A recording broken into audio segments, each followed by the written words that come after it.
I'm hung up on the science denier climate thing because people who say that are denying science themselves generally. Like that's not, science doesn't work that way. It doesn't work with like science doesn't say what government policy should be. That's not scientific. Science says what happens in the world, right? It doesn't say science explains nature. It doesn't explain how humans should react to nature. It just explains nature.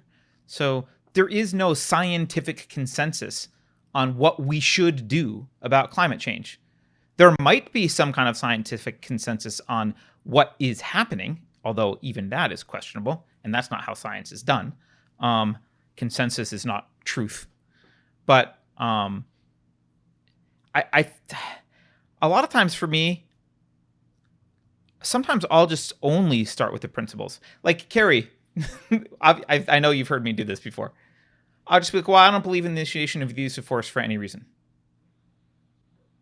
And Yeah. people will be like, well, that makes sense. It's like, great, I'm done with my explanation. What more do you want to, like, I'm done. That's it. That's my politics. I'm done. Yeah. Now you can challenge me. And as long as I'm consistent with that, I'm done. And I Yes. am. So, And you like, are so consistent. great. So I just like I have if you have beliefs that are based on principles, start with the principles and be like, well, but these are the principles I'm starting with.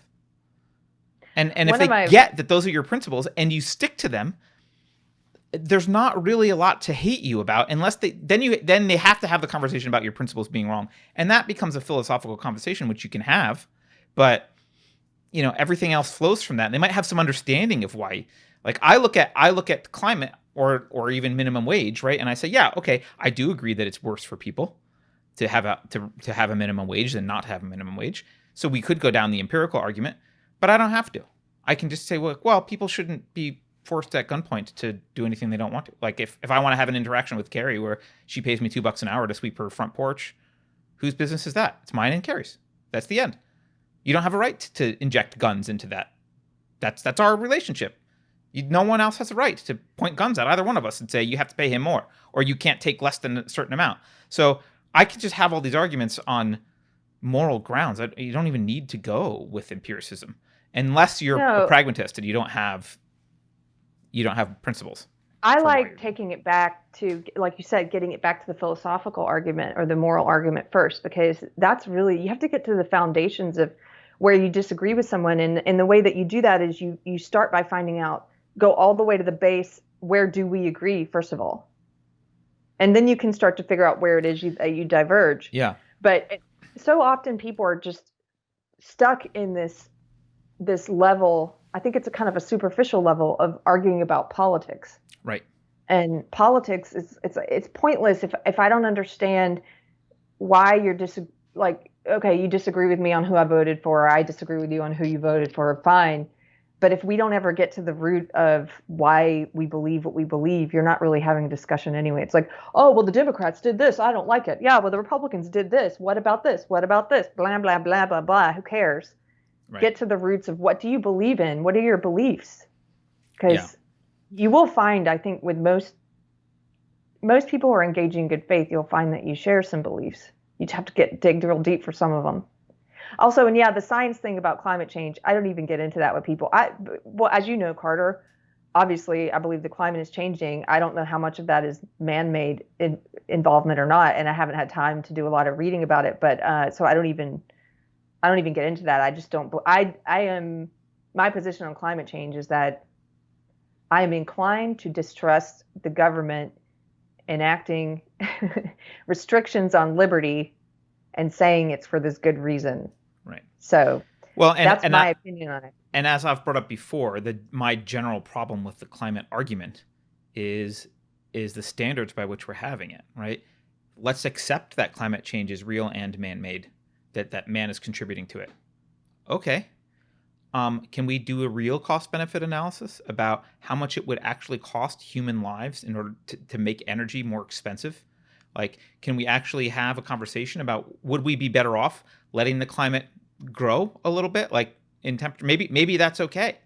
It doesn't automatically fall from climate. Like if you get to the point where you think climate change is largely man-made, which I'm not sure it's largely man-made, but man's contributing to it. If you get to that point, that doesn't necessarily mean AOC's Green New Deal is the best thing to do. That's a huge leap.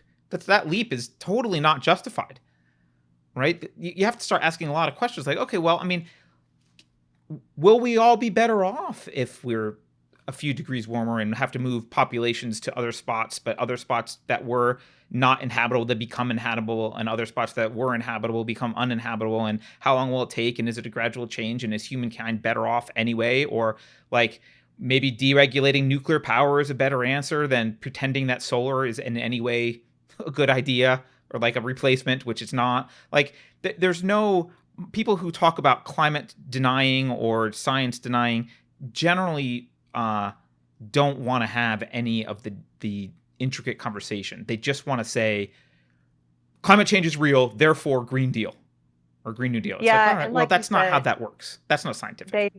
like you said too, they want to claim, a lot of these people want to claim that science is on their side. And some of the smartest people I know, that's why I need to read more, because some of the smartest people I know, I guess would get called climate change deniers by them. I don't know if I would call them that, but one of my climate friends policy denier. I'll say that. Climate policy denier. One of my friends in chat is we went to a science and math high school, and she was like, people. It cracks me up when people say I'm anti-science. Right. It's like, right. So let's talk about gender. Okay. Yeah, exactly. Oh, I see what you did there. Yeah. Give me a second.